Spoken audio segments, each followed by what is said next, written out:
Oh, never mind. Have to manually let the people in.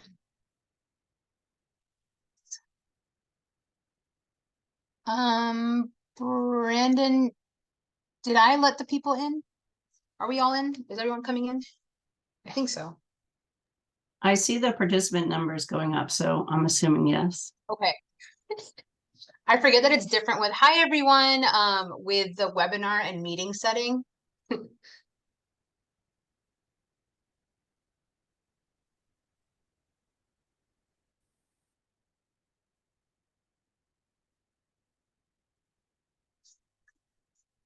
Hi everyone, we'll give everyone just a moment or two to log in, get their audio up.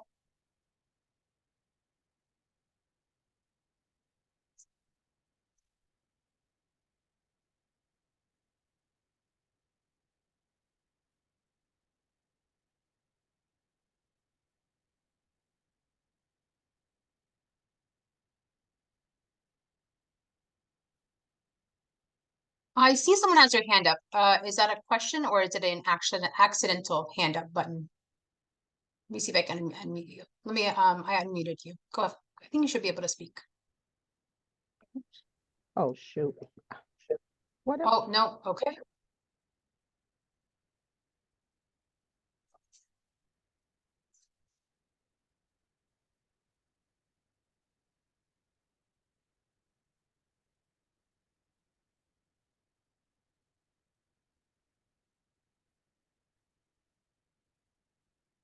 Hey, I think in the interest of time, we'll go ahead and get started. Hi, everyone. It's good to see your names pop up. My name is Sonia. I use she, her pronouns. I'm the Senior Manager of Disease Intervention here at NCSD. I will, you guys are all able to see my screen, yes? Okay, great. Just wanted to go over a few housekeeping items. So here we are with our quarterly NIPS call. We're going to be focusing on virtual partner services, HIPAA, and other considerations today.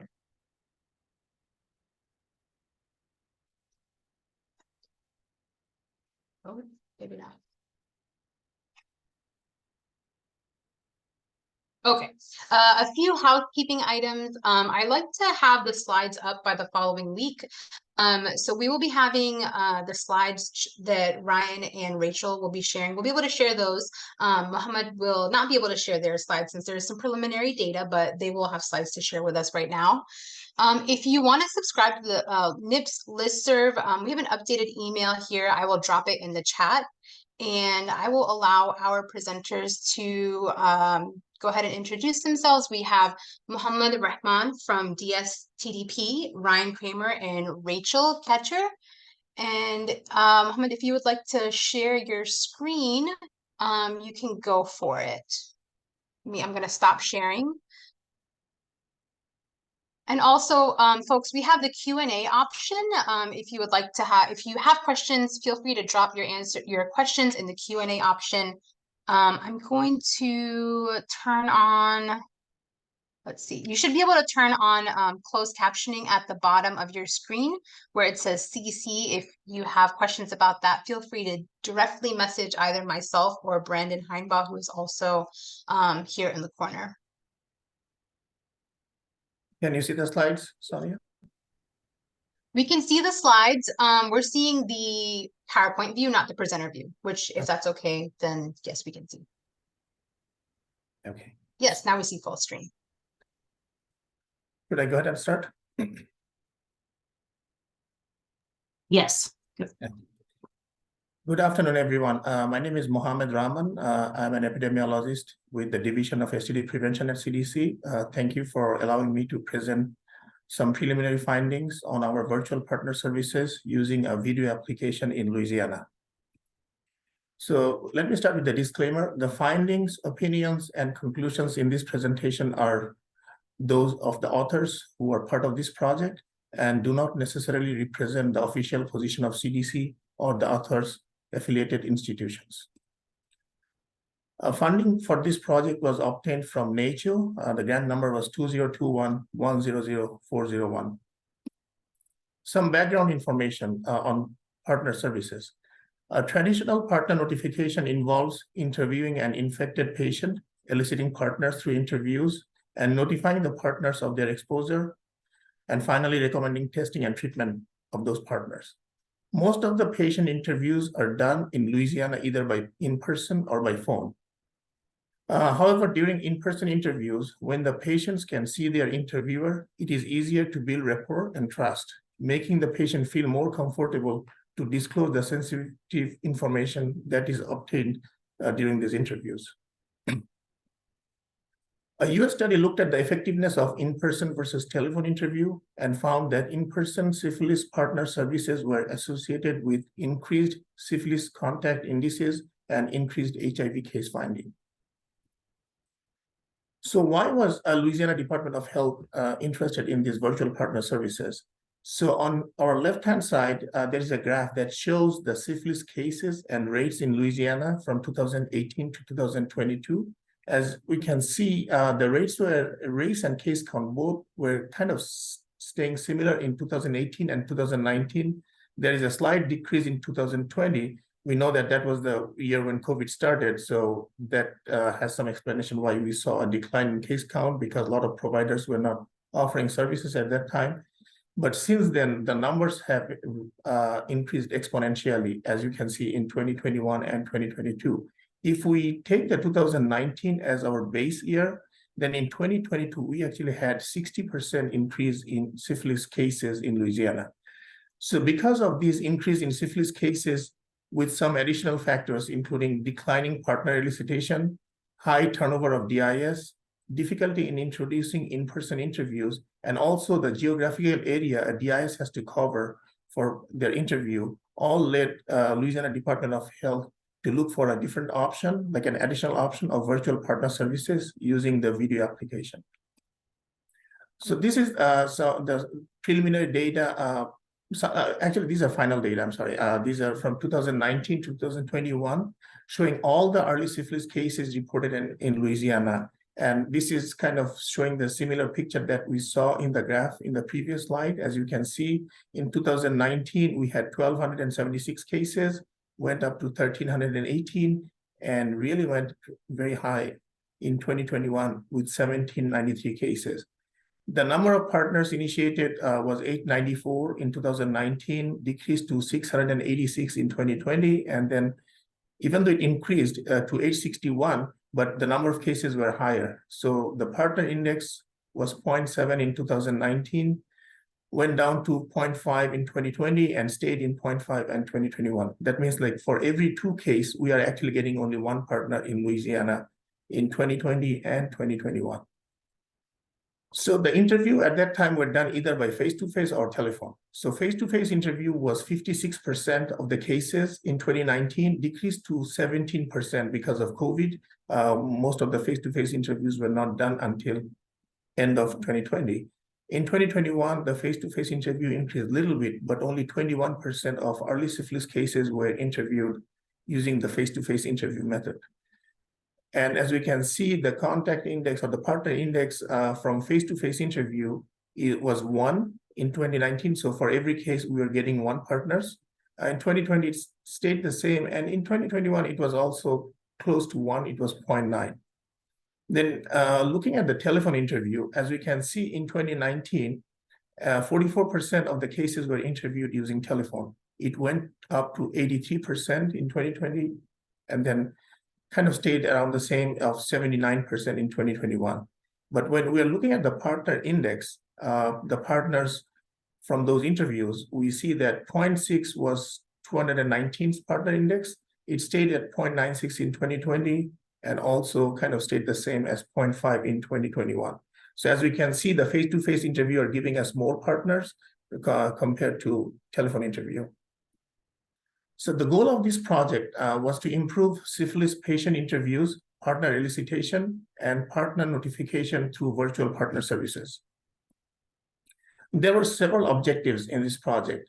The first one was to increase the number of patients successfully interviewed, increase the number of partners elicited and notified, increase the number of infected brought to treatment and preventively treated partners, and also to identify barriers to virtual partner services. So we'll go over the methods now. On the left-hand side, we can see the map of Louisiana. Louisiana is divided into 9 public health regions. These are administrative public health regions. The disease intervention specialists operate from the regional offices. All positive syphilis test results are sent to the regional offices daily via PRISM, which is the Louisiana STD HIV hepatitis database for STD. And these results are sent to the regions for follow-up by the DIS.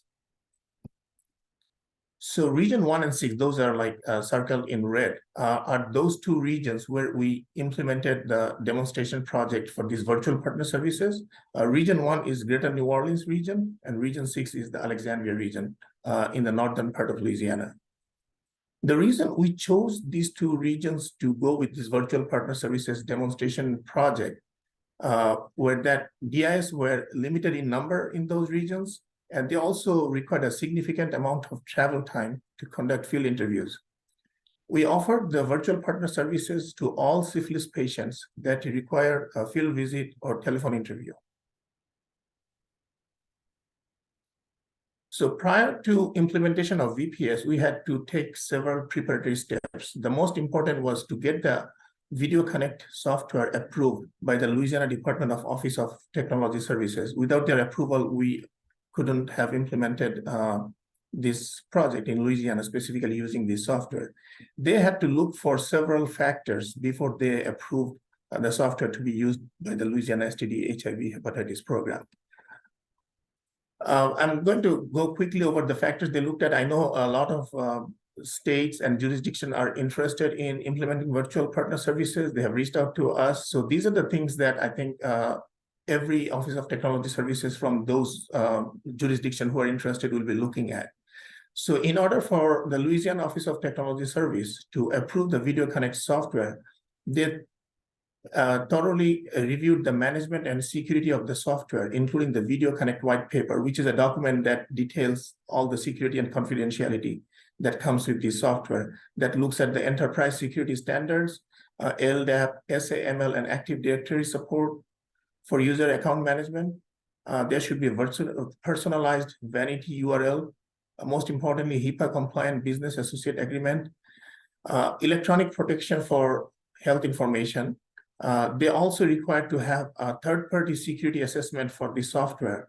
And finally, SOC2 compliance and ISO 27001 certification. Once Louisiana Office of Technology Service reviewed everything in details mentioned here, they gave us the approval to use the software for virtual partner services. After that, we had to get laptops and smartphones for all of the DIS. Usually the DIS are located and housed in the regional offices. They all have desktop. But for this project, we assign laptop to all of them and smartphone, because that's where they will be using it mostly, because with virtual partner services, it gives us the flexibility for the DIS to do interviews from any location they want, and even after hours.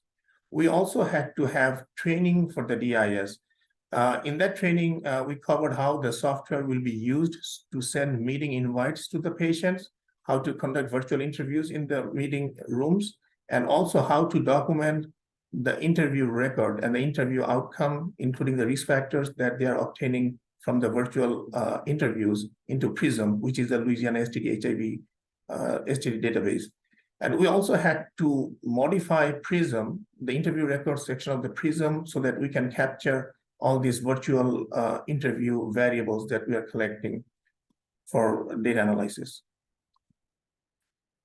So how do we do the virtual interview? So according to the Louisiana DIS protocol, DIS usually will contact the patient. The first attempt is done by phone. So when the DIS is making that initial contact via phone, they will offer the patient either to be interviewed in person or virtually using the Video Connect.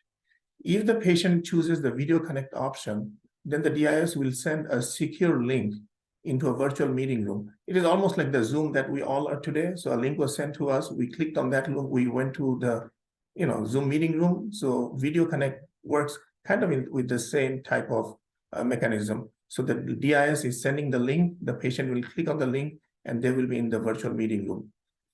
Both the DIS and the patient in the virtual meeting room will be able to see each other and complete the interview.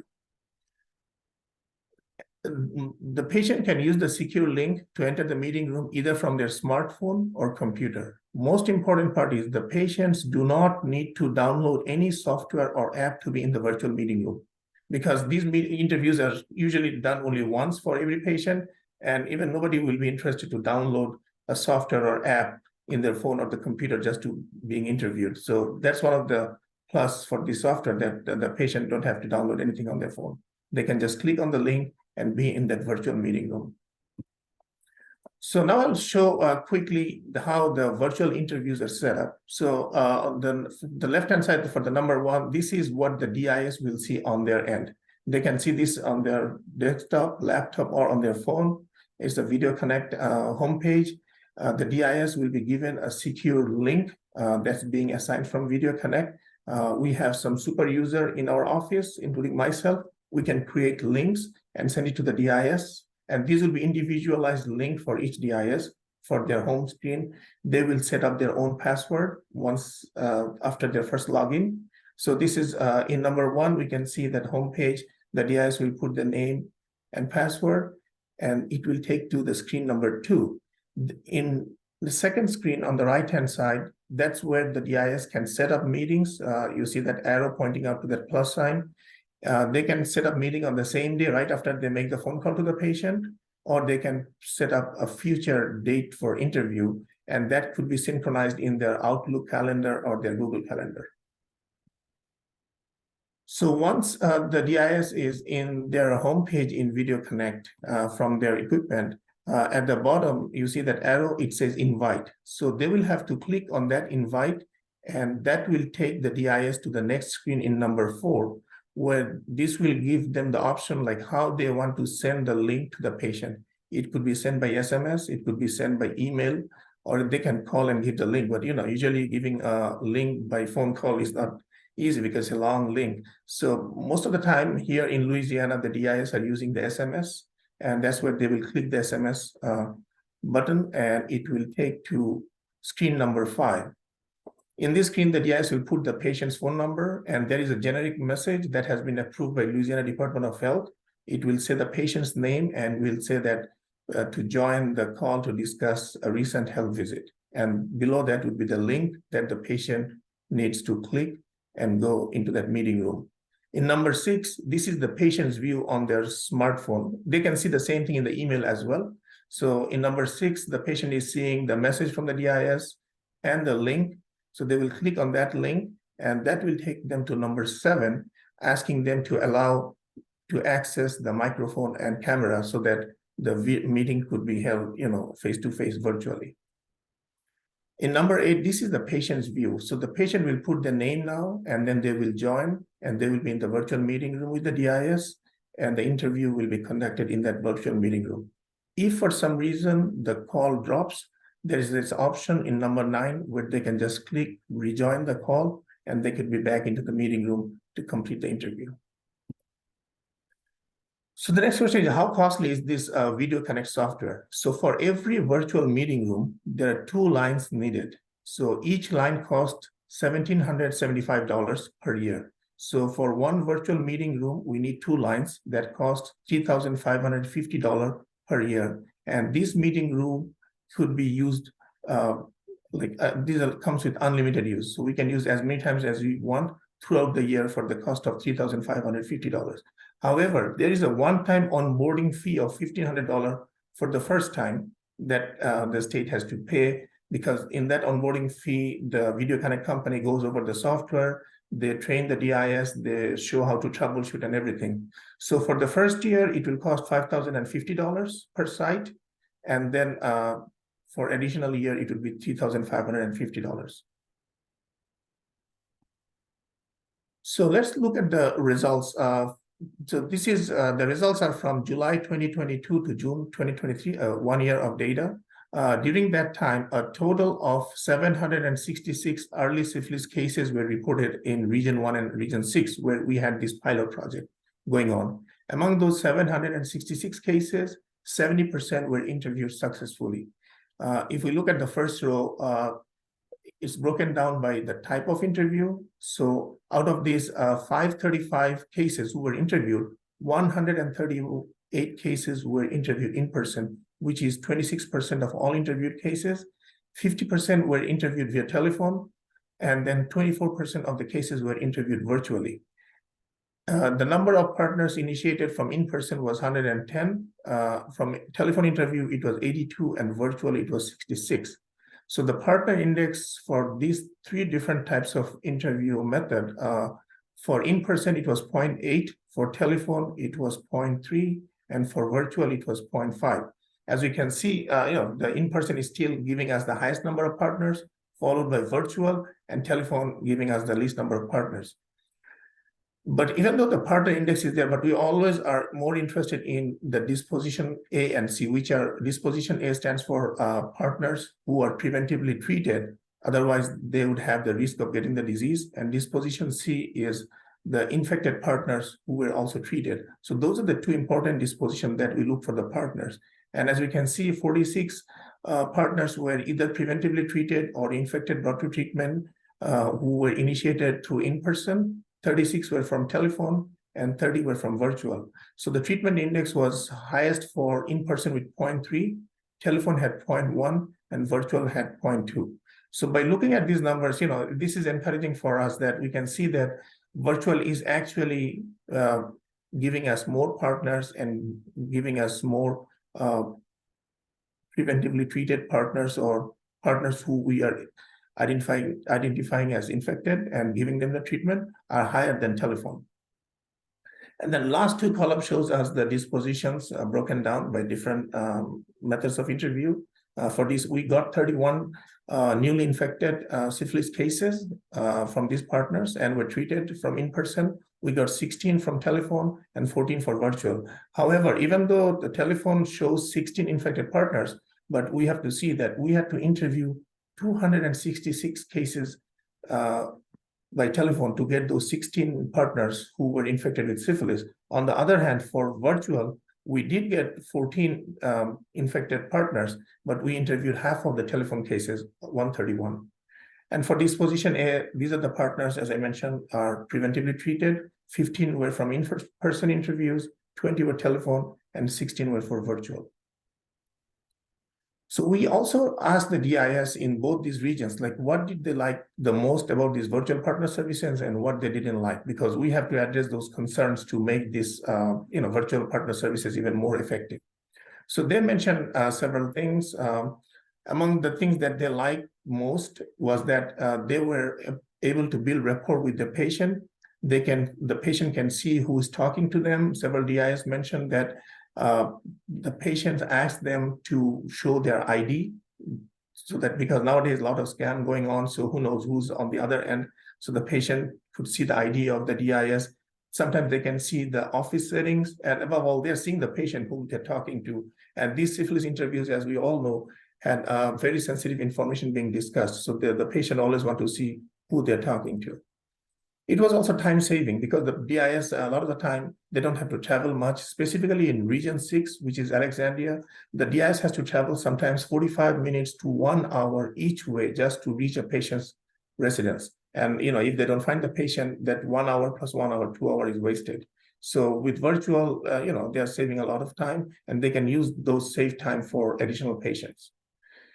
Sometimes, in few instances, the DIS mentioned that the patient was with their partner at the same time, so both of them were interviewed through the virtual partner services. That was also a plus. The patient and the partner both were able to see the DIS, and the DIS could see them as well.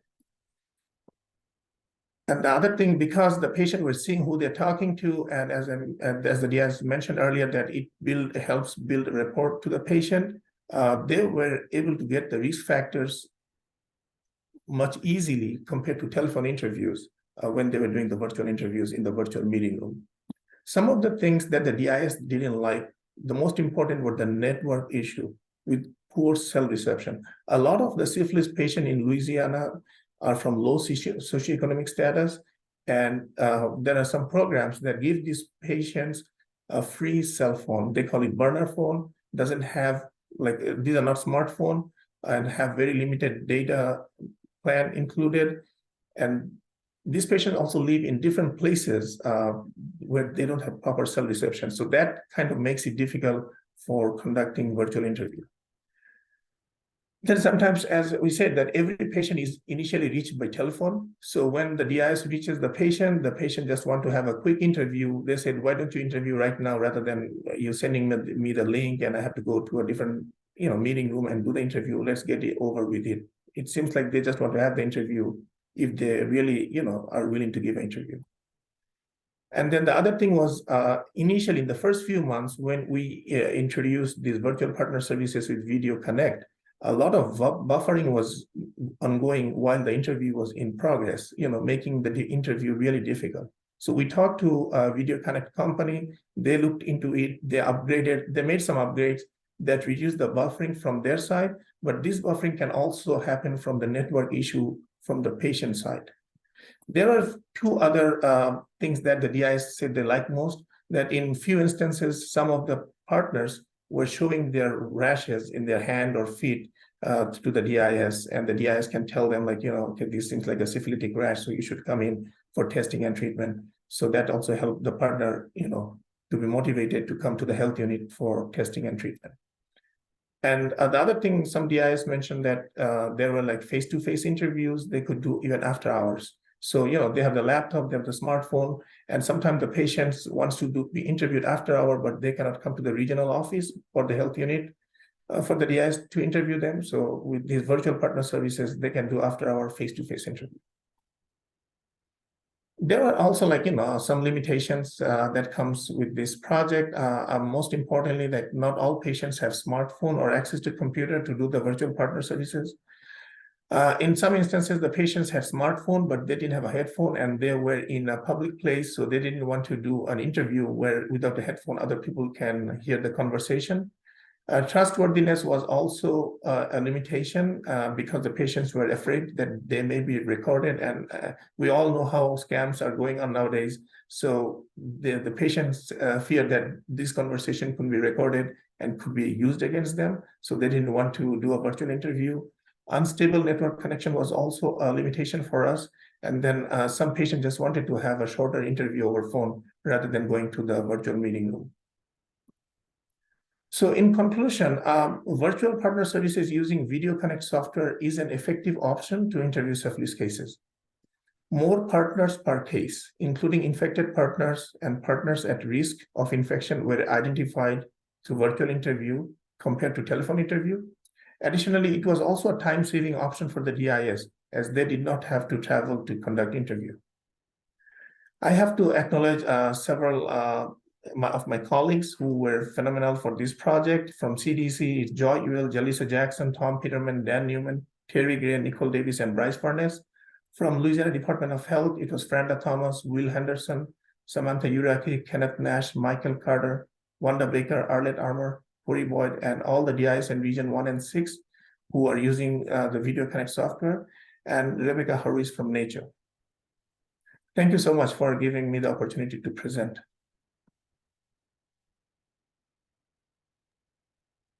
Thank you so much, Mohammed. We really appreciate you sharing that. I see there are a couple of questions in the Q&A box. Do we want to save those till the end after we've heard from Ryan and Rachel? Does that work? That way we can kind of take into consideration some of those things as well. Sure. Cool. Okay. Ryan, would you like to share your screen? Yes.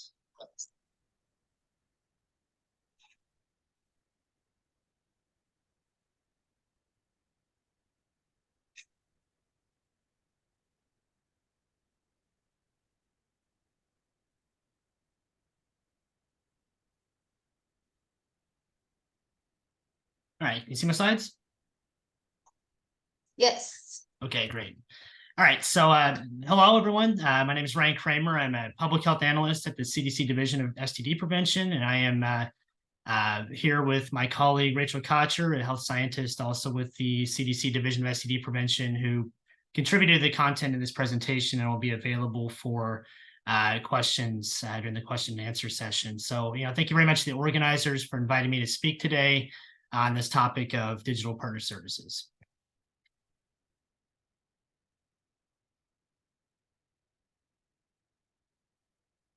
All right, so to just get right to the point, today I'm going to provide a broad overview of rules and regulations relevant to partner services, particularly those related to digital partner services. I'll discuss some best practices related to digital partner services, and then I'll provide an overview of how CDC supports these efforts. So just as a matter of laying the foundation for today, I'd like to provide the CDC definition of partner services. And so these are partner services are offered to people with STDs, to their partners, and to other people who are at increased risk for infection in an effort to prevent transmission of these diseases and to reduce suffering from their complications. So in short, it's essentially what we broadly refer to as contact tracing. So that leads us to the question of what are digital partner services? Digital partner services are partner services just in the context of the internet and the use of technology. So the point here is that while digital partner services are provided virtually and online, the same rules and ethical principles apply. It is for this reason that it's important that you refer to your state legal authorities and privacy rules, and also any applicable federal privacy rules. So like most areas of law, this really gets complicated in a hurry, but just as a practical matter, the relevant authority for what is authorized and required in terms of communicable disease prevention and partner services is going to be state specific. These policies are going to authorize or require certain communicable disease activities on the part of the health department, and they can be very specific to certain conditions and circumstances, or often they can be quite broad. So if you don't already know and understand this authority within your jurisdiction, then it is very important for you to engage your legal counsel about this through the appropriate channels. So in terms of federal law, from a confidentiality perspective, this is largely a matter of what is permitted in terms of disclosures under HIPAA. So if you take nothing else from today, you just need to know that HIPAA prohibits healthcare providers and other covered entities, such as third-party payers, from disclosing protected health information without consent of the patient. With that said, there are many exceptions to the HIPAA privacy rule, as well as what is referred to as permitted disclosures under HIPAA, of which an important one for you all is for purposes of carrying out public health activities. To add to the complication, some public health departments actually are considered covered entities, in which case how HIPAA applies comes down to what functions the public health department is actually performing. In other words, partner services may fall within the public health carve-out, and thus HIPAA wouldn't apply to those activities, although it may apply to any clinical services that are being provided by the health department. So again, this is just a general discussion of the relevant legal authorities to aid you in understanding sort of how to identify potential issues, but it really emphasizes the need for engaging your legal counsel as you establish processes within your organization. So aside from the legal aspects of partner services, some of the best practices in terms of how to conduct your public health program include establishing internal procedures for safeguarding personal information, taking necessary precautions to protect the identity of patients and named partners. And importantly, you should assume that any dating app or social networking site is retaining every message or photo that's ever sent. And it is indeed true that Snapchat retains every photo ever sent. So in terms of CDC support, CDC has supported the use of technology for partner services starting in 2005, when in a Dear Colleague letter, it stated, "We encourage you to explore the contribution of the internet to local epidemiology by systematically identifying during case interviews venues where patients meet sex partners, and exploring internet-based STD HIV prevention using methods described in this letter or other innovative programs." CDC reiterated this stance in 2010 when it stated, "The CDC strongly supports the use of internet for partner services. Specifically, programs should seek to ensure access to sites where sex seeking occurs.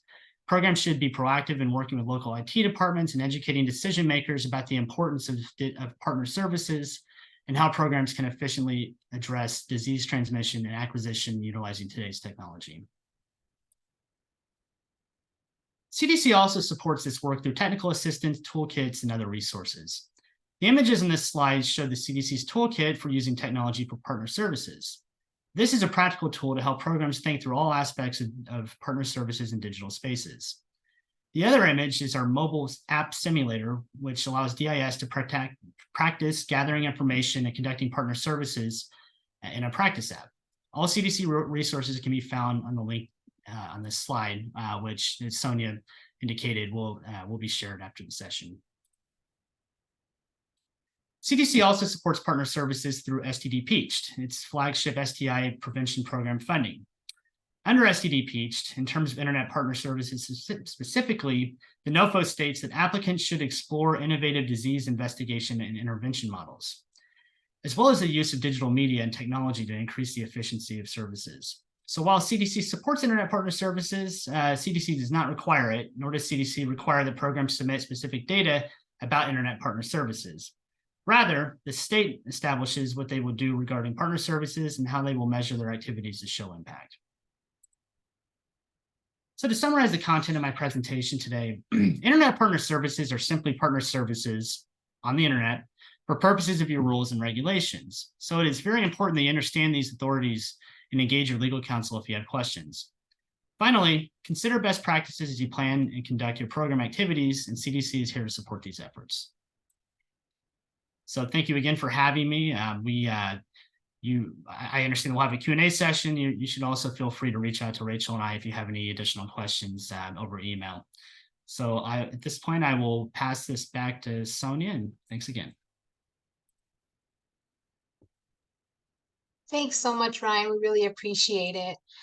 So I think we can go over to our Q&A. We have some great questions that were dropped in the chat. I'm not going to share a slide that says discussion, so we'll just look at us here. So for Mohammed, the first question that we have from someone is the secure link to log into the Video Connect meeting sent via text or email to the patient?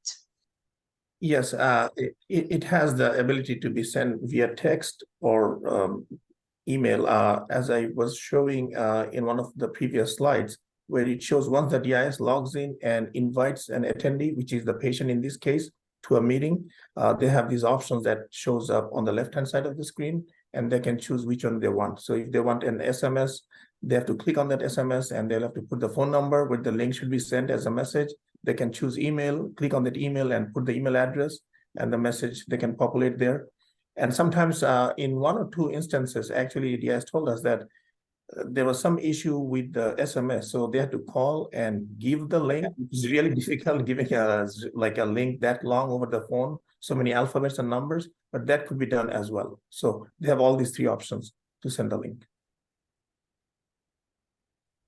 Thank you. Welcome.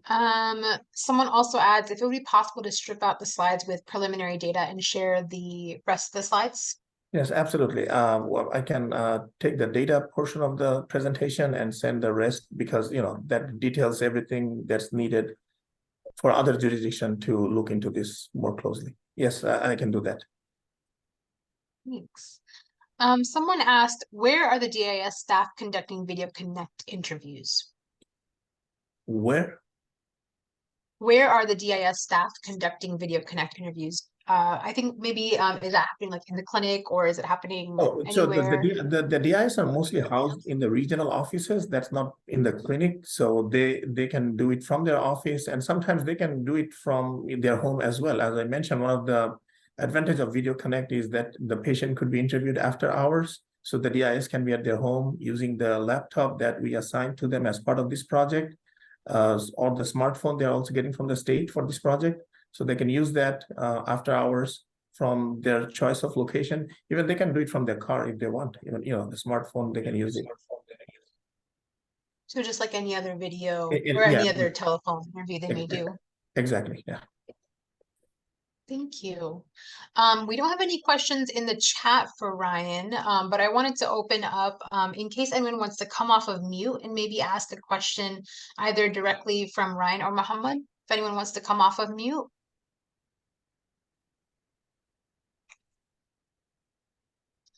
Someone adds, do DIS ask the patients if they would like to do video versus phone?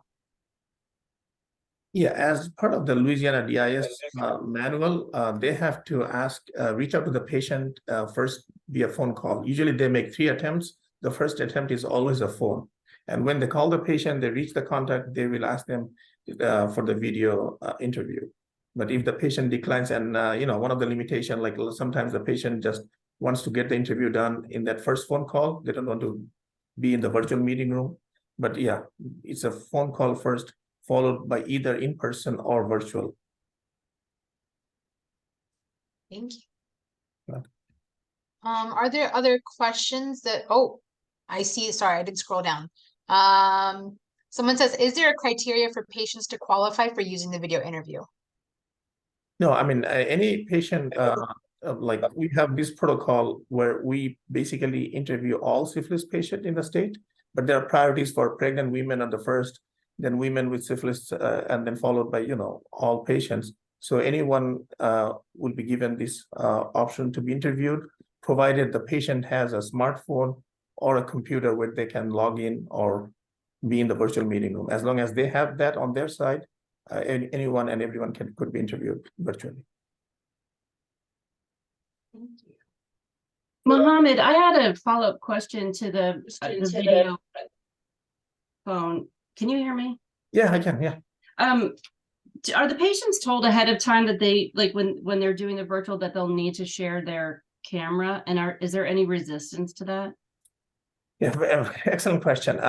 There were some instances where the patient didn't want to turn on the camera. There were like several instances the patient said that their surrounding, they don't want to show where they are, or they just woke up, or they are like in a setting where they're not comfortable turning on their camera, so they did that. So in that case, they were still in that virtual meeting room. It's almost like like when we are in Zoom but turning off our camera. And when we started, we got a number of those where they didn't want to turn the camera. And as I mentioned earlier, we had to update our PRISM database to capture those. So in the type of interview, we used to have in person in the field, in person in the health unit, or telephone. We added virtual partner services, but then we started finding these type of patients where they are not turning on the camera. So we had to go back and update PRISM with virtual partner services with camera and virtual no camera. But that we recently, like a month ago, we were able to update that PRISM, because PRISM is managed by ASD. So anything we had to go through update, we have to request them. They add the variable, they test them. It takes like a lengthy process to do that. So, but we have made that change because our aim is to have these virtual partner services expanded to all regions within Louisiana. So we are trying to, so this demonstration project is helping us to find all the limitation and to address them and the barriers so that we can be better prepared to implement in a better way. Yeah, that I didn't even think about the PRISM piece and having to change the variable. That's really interesting. And I do, what's nice about the virtual piece is being able to there's like another piece to verify who you're speaking to that you don't get with the phone.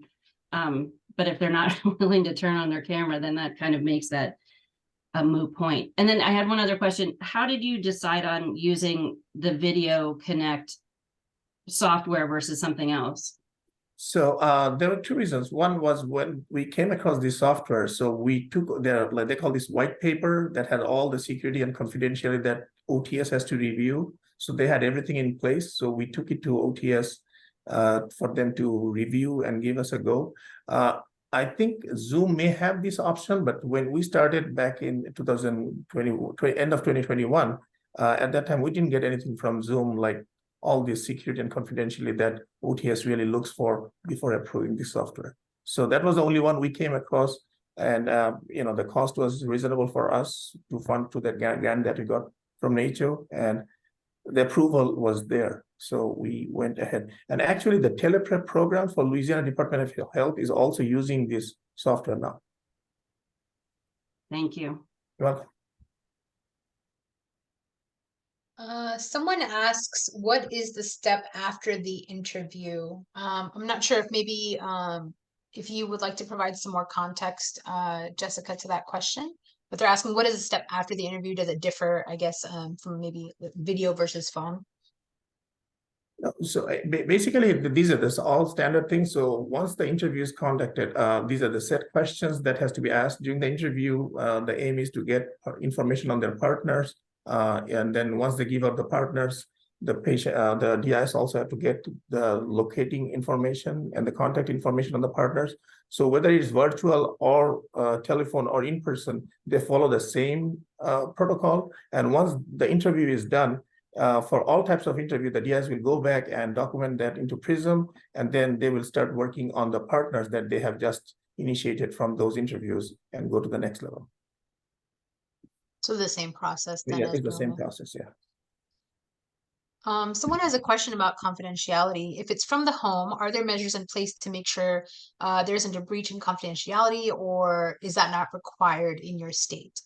No, definitely. Confidentiality is always, big thing, as Ryan also mentioned. I mean, for any type of, these are all patient information, and there's like sensitive information being discussed. So during the DIS training, they are given the same information as part of the training. Like they have to make sure when they do this kind of interview, even from their home settings. And basically in 2020 and 2021, during the COVID years, a lot of the DIS, most of the time, they were working from home anyway. So they had to follow the confidentiality and security guideline that's being, asked by Louisiana Department of Health, making sure, they're in a secluded room. They cannot do an interview where their children or other family members are around them so that they can overhear the information. So they have to follow that, no matter it's a virtual interview or telephone interview or any other interview.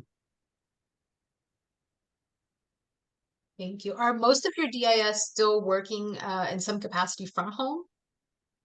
It's mixed. No, they are now, everybody is back in the office now, but depending on the situation, if they have to do some interview after hours, because the aim for the DIS is to get the patient interviewed, whether it's virtual or over the phone or something. So they will work after hours if needed, as long as they can get interview and bring the partners of those patients for testing and treatment.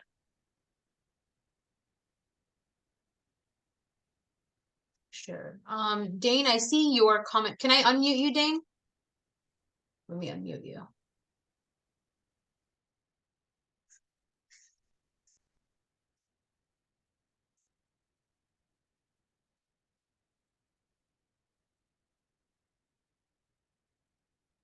All right, I think you're unmuted.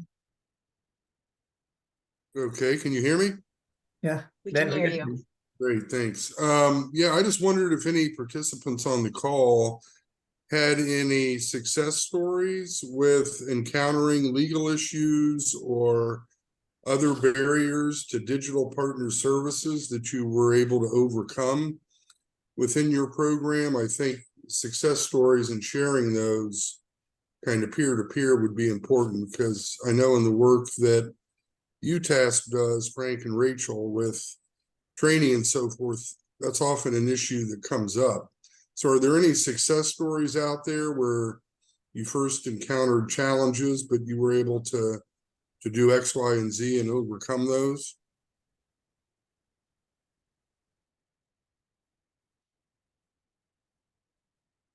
If folks want to respond, they can either raise their hand or drop it in the Q&A, and I can give you mic privileges.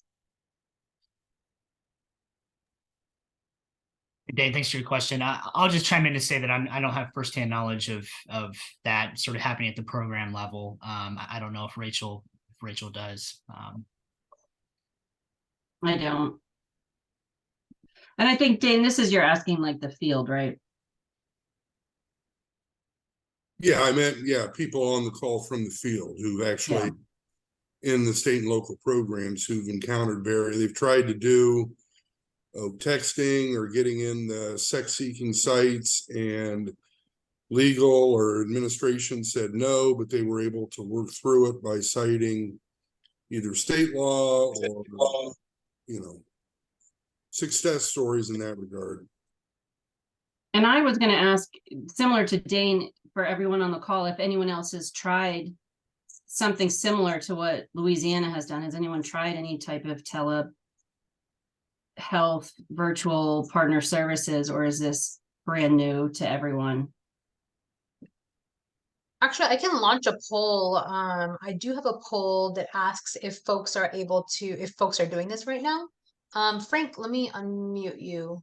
And then perhaps I can launch that poll to maybe it'll share some insight with us. Yeah, and in the meantime, Mohammed, there's like there's a bunch more questions in the Q&A if you want to look at them. Yeah, sure. So, hi, everybody. This is Frank. One piece that I would add to what Ryan was discussing, and I think it also speaks to sort of what Mohammed has spoken to about getting those approvals while everybody's looking at the questions to respond, is that when you're conceptualizing using any digital tool, whether it's an e-health or partner services with a digital slant using the social apps, one of the best ways to help get the documents approved, get your IT on board, get your legal on board, is really frame it from the perspective it's yet a third venue. So we're used to talking about our commercial sex venues or public sex venues. The digital medium is another venue, and it is applied with all the same rigor and protections. But when we move it away from hot labels like apps, sex apps, and we just look at them as digital venues, we've reframed that discussion to its recipients as a less triggering response. And they're like, oh, you're right. When it's just like all the other venues, whether we go to the bars, whether we go to somebody's house or a public setting. So just while you're thinking, for those of you who haven't launched some of this, if you're struggling about the naming, think of it in terms of a broader context of venues, that it's just yet another venue where people meet people. And sometimes that shift helps you address it without the energy behind some of the language. Thanks, Frank. I'm curious to know about this. Someone wrote in the chat about Snapchat capturing pictures and how that could affect using virtual partner services. Can you maybe speak a little more about that?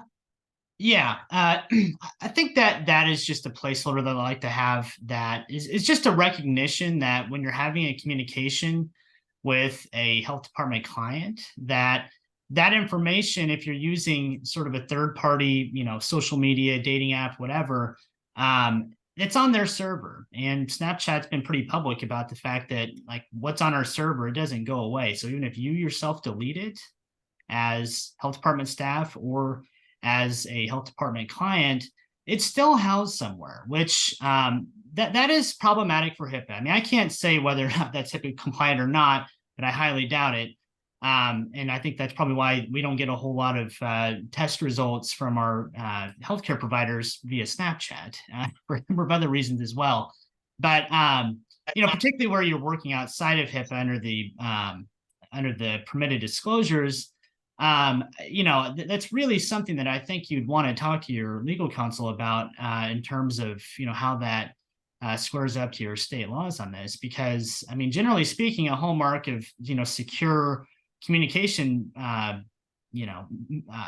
platforms is that you own the thing where it's being stored from. And so I think it just kind of adds a layer of complexity when you are not using a platform like Mohammed described, where you are, sort of have more control of the data. So to speak to Ryan's thought, and I'm so glad we're addressing this. This is one of the reasons why when we work with programs, we explain that this is not about disclosures. This is about encouraging, from a concierge perspective, a patient to pick up the phone and either make an appointment to come into the clinic or to physically come into the clinic and ask for the DIS. We don't do disclosures. So there's, the contact information that is exchanged when doing digital partner services is relatively, from a perspective is, yes, we know it's coming from the STD clinic. You have a condition where we're trying to, prevent or get your awareness on, and we want to make an opportunity to fast track you. So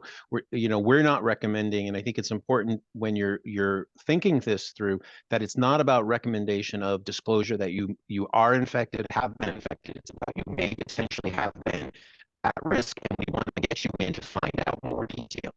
And feel free to call my office. Frank, I think it's a little hard to hear you. I don't know if that's just my internet connection or if that's on the internet. No, it starts off great and then it goes out. Sorry about that. Essentially, I think someone also wrote in the chat that they missed a lot of what you said previously about venues. I thought that was my internet. How is this any better? All Is it right. better? So much better. All right. So for venues, what I'm saying about venues was when you're contextualizing the work, if you haven't gotten your protocol, you're conceptualizing this activity, you want to think of digital tools as a venue. Simply, we have commercial sex venues, we have bars and nightclubs, we have public sex venues. It takes the energy away from the triggering label of sex apps to it's a digital venue, whatever that environment is, and it allows you to frame your conversations with your IT and your legal folks as well as your teams. It's and that same aspect of a venue-based thinking falls into the same rules and regulations as our other work. The second part of the conversation I was just saying was that one of the things we share is that we don't do that we're not disclosing information during our digital partner services activities. We're disclosing at best, you may have been at risk for a condition. We want to get you in, get you tested, get you screened. But that's, call me to talk to, to schedule it, come into the clinic and ask for me. So we're not giving test results. We're not definitively saying much. But I think Ryan brings up a really important aspect of, this is going to live there, and while some of the applications have gone far where you can't take a screenshot, they still have that content. So we want to really get it from like this concierge perspective, reach them through the tool, but then get them onto the phone, get them into your office is really the next step. That's the end objective here, is to get them to give you a phone number or show up in person. Is that more clear? I'm sorry.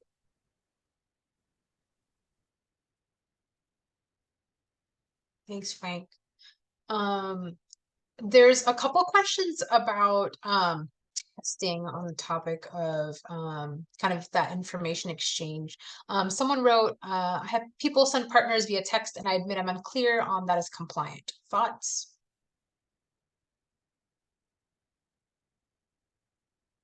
I don't really know about compliance. I really can't speak to that, but I would apply the same rationale as I would with a third-party social media app. I mean, that data is living somewhere with your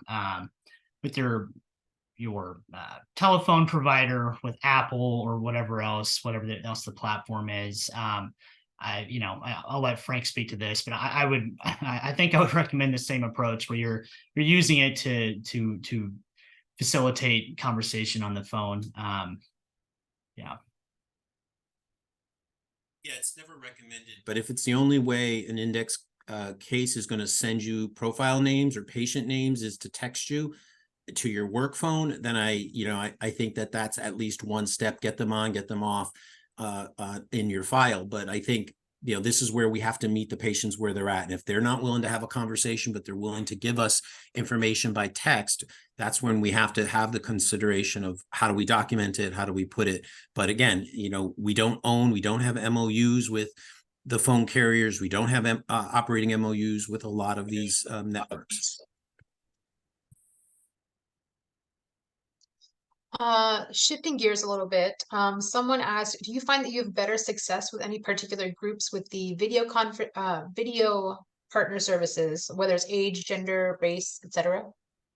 Yeah, mostly among the younger population, we are getting, because I think they are more like tech savvy, use smartphones, they can go into these meeting rooms. So most of the successful interviews are like around up to like 35, 36 years of age patients. So far we have seen. And in terms of gender, it's kind of same. We didn't see any much difference before this virtual partner services was implemented. So gender didn't show anything difference, but age, it was more the younger age group. Now, in relation to that, someone did ask about if we interview minors, like their jurisdiction does for 13 years. So for this project, it's 18 and above that we are interviewing at this point. We are not extending virtual partner services anyone below 18. And there are some more questions. One of the question was, can I go over that question? Go for it.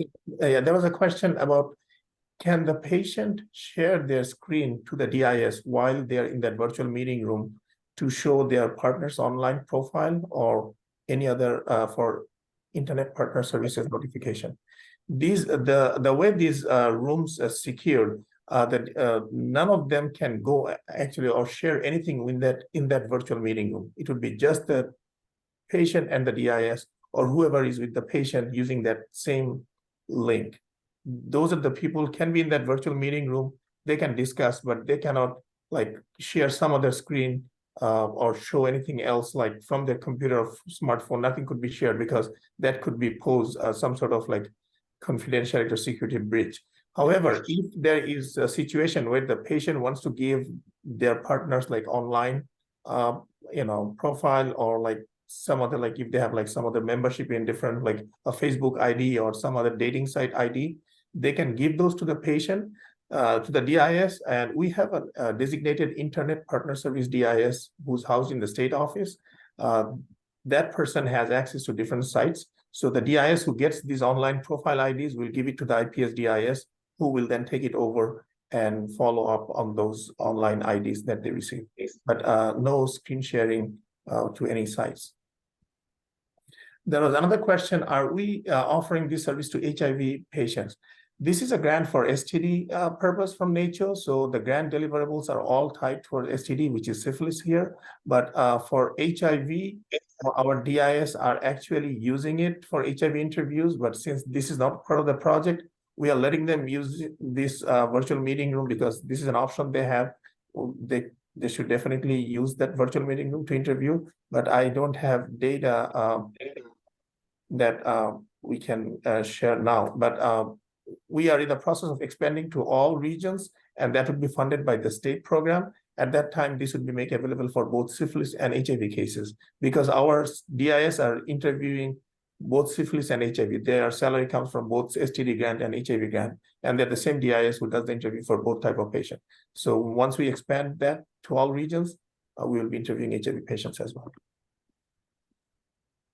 There was another question, if there were challenges or concerns getting DAH to approve this. It was a lengthy process for sure, because when you have to do something with the state, but I would have to again give the credit to Louisiana Department of Health leadership, because they really stepped up, make sure that everything being channeled properly, all these documents being reviewed, and they always stayed on top of everything. Anything the question came, those we collectively answered those, any document that needed. But it was a long process because the state, before they give approval for these virtual partner services, or we had some other demonstration project where it's called Checks Out, which is like electronic notification of test results of patients who come to our health unit. These are all projects the Louisiana Department of Health actually really helped us to navigate, to get the approval from the Office of Technology Services, from the legal department, and all the entities that are involved in approval of this kind of demonstration project. But it's overall a lengthy process. It took almost a year for us to implement this project. Thank you. And just some other items that folks wanted to share in the comments. Northern Nevada Public Health utilizes a video meeting to meet with some clients that are in our local jail, and it is the jail software. And then someone also says from New York, some of our DIS in New York State do use FaceTime, but not any type of software like Prism. And I think that's the end of these. Oh, okay. Here's a question. Oh, go ahead. Yes. Yeah, Sonia. So the question that about the FaceTime, they said that years ago did look into Prism. So the software Prism is actually kind of a case management database for the Louisiana STD HIV program, where we put all of our STD and HIV data. That's a database for the health department itself. But for the virtual partner services, we are not using Prism. It's the Video Connect software that we are using to do the interviews. Thank you for that distinction. Someone also added, describing the pilot project, you noted that they have the ability to interview partners as well. How is this not a breach of confidentiality? What concerns are that they are not getting accurate information if a partner is present? The way it works, like we have several instances where the patient and the partner, they both come to our health units, or they come to the regional offices or for the interviews for the DIS. So that kind of the same thing. Like, I mean, they're coming together. So whatever the information they're giving, we are getting it, we review those, and we go from there. And if they're coming together and the patient identifies the other person or persons accompanying them as their partner, the next thing is we get them for testing and treatment because they're partners with an infected case. So those are the things we look at. It applies to the virtual meeting room as well. Now, if someone wants to like give some inaccurate information, DIS will do their diligent work and still reach out to the patient. And when they reach out to the patient, they don't tell the patient's name. Like if they reach out to a partner, the DIS is not supposed to tell like, I got your name or you have been exposed by that person, because that's not in the protocol. You have to make it like totally anonymous. Like you have been exposed to a health condition, we need you to bring back for testing. So that's how we try to address the confidentiality here. Ryan, you want to say something? If a partner accompanies with a patient, how that can affect confidentiality from the legal perspective? Could you repeat that? Sorry. Yeah, sure. Sorry. So there's a question like, in the virtual partner services, virtual meeting room, in few instances, the patient brought their partners in the meeting room and they talked with the DIS and the partner showed their symptoms in few cases. So the question was like, will there be like any confidentiality issue for bringing them the partner or discussing? Yeah.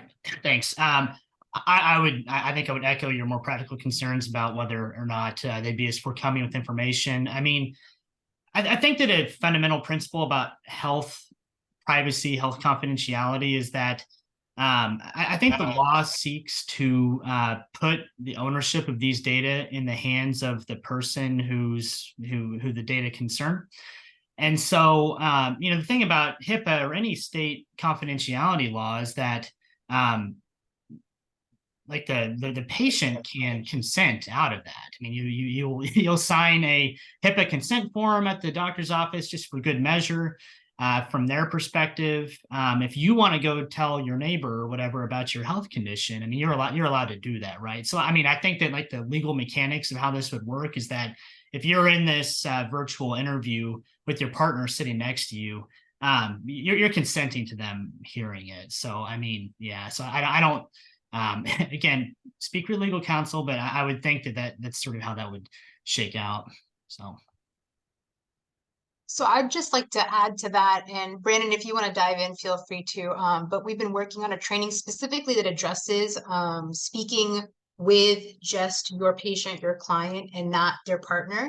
One thing that we do programmatically, which some of you may be familiar with, is a lot of times a patient will come in with their partner, and maybe one partner is like, hey, no, it's okay, they can listen in. And we just focus on, well, it's the policy of our program or it's the policy of our clinic, etc., to only speak to one of you at a time to protect your health information, and just kind of framing it as this is the policy of our clinic, because in many cases, what happens is there's a partner maybe two people come in together and one person is aware of some infection that's present that the other doesn't.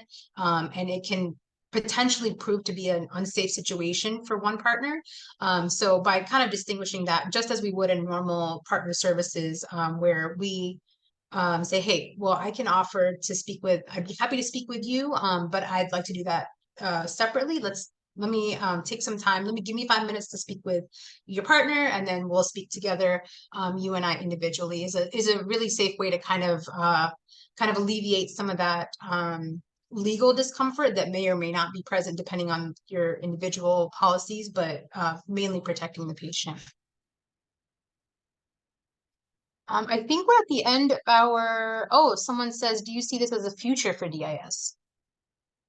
I would say like this could be a very good option for the DIS. I mean, it couldn't be like just the only option, because even from Louisiana context, we have areas still now where there is lack of cell phone reception. If you go in that area, there's no cell phone reception. So, the patient, if they want to use the smartphone even for virtual, that cannot be done. They can't even do a telephone interview. So an in-person field visit is still required. But what we saw in our last 20 years of data, it shows it's promising. So having this option there, would be good. And then other logistics are also involved with that. Like the patient has to have a smartphone or computer. And as I mentioned, a lot of our patients here in Louisiana doesn't even have a smartphone or, computer. They're mostly homeless, living on the streets. So eventually either you have to do a phone interview or like go in person and track them down, do the interview physically in person. So yeah, it could be like a very good option to have, but not the option. Dane, I think you should be able to unmute yourself. Yeah, thank you. And I don't want to take up time if there are other questions because mine is rather silly, but are there other questions you I'm want gonna to ask a question you froze up. about someone asked us an additional question, but if you want to go first. No, I was just thinking about the conversation about Snapchat, and the DIS often go at great lengths to get really detailed physical descriptions of people. Wondering if anybody in the field captures images or pictures from like Facebook accounts, or probably doesn't happen very often, but if a case wanted to share a picture of a partner, is that captured by programs and stored anywhere, or is that forbidden in most programs? I've never heard that come up before. I can answer for Louisiana. So we don't have that option, even if in certain instances the DIS are given some body description, description of their partners. So the DIS will use that to locate the partners. But even if they were shown any picture, we don't have any capability of having that picture documented in our software Prism, which is our database. We cannot.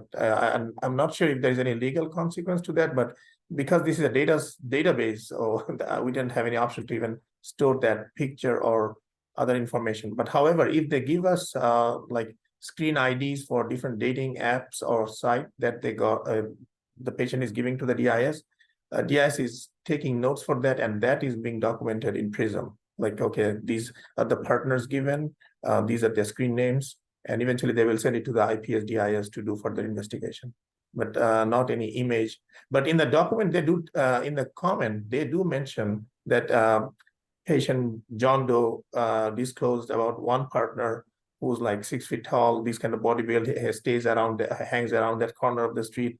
They do put that in the note, but not an image of the person.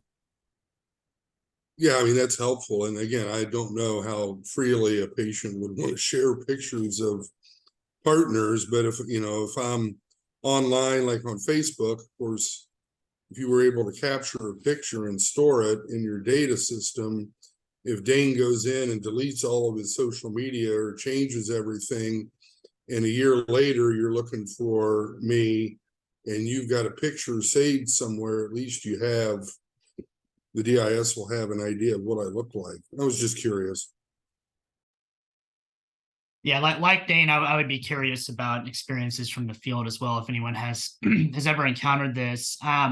One thing that's discussed in this context is the terms of service of these platforms, these dating apps, the social media websites and whatnot, that, generally speaking, when you read through their terms of service, which I've done before, just as I've heard about there being friction sometimes when trying to use these platforms for DIS, that they're usually pretty clear that hey, this is fun and games. This is social media. It's for personal use only, so on and so forth. And they don't want you going and scraping their data for marketing purposes and anything like that. But it also, generally speaking, seems pretty clear that they may not necessarily want it being used for government purposes either. I don't know the answer to this, but I think it's just the sort of thing that you want to put on your list to consider as you're implementing a program and discussing with your legal counsel.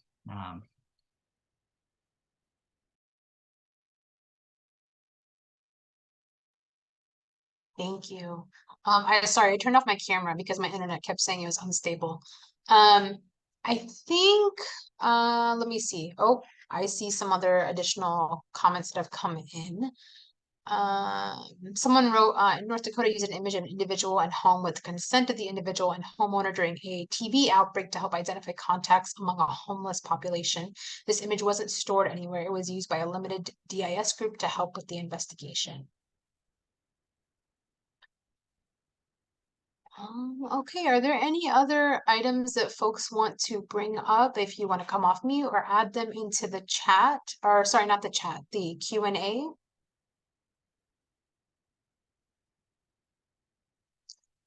I see someone said something about tellyourpartner.org. We partner as NCSD, we partner with tellyourpartner.org, and it is a tool. We know that as DIS, sometimes people don't feel comfortable sharing their partner's information with us. So it is a tool that we can suggest to our clients. If they would like to kind of use the platform to notify partners or other people to get tested. But if you have more specific questions about Tell Your Partner, I'd be happy to link you with our consultant who does directly work with TYP. You can also feel free to email me and we can connect you both that way. Last call for any other questions that might be lingering. Ryan or Mohammed, any last Dane, any closing thoughts, any additional things you'd like to share?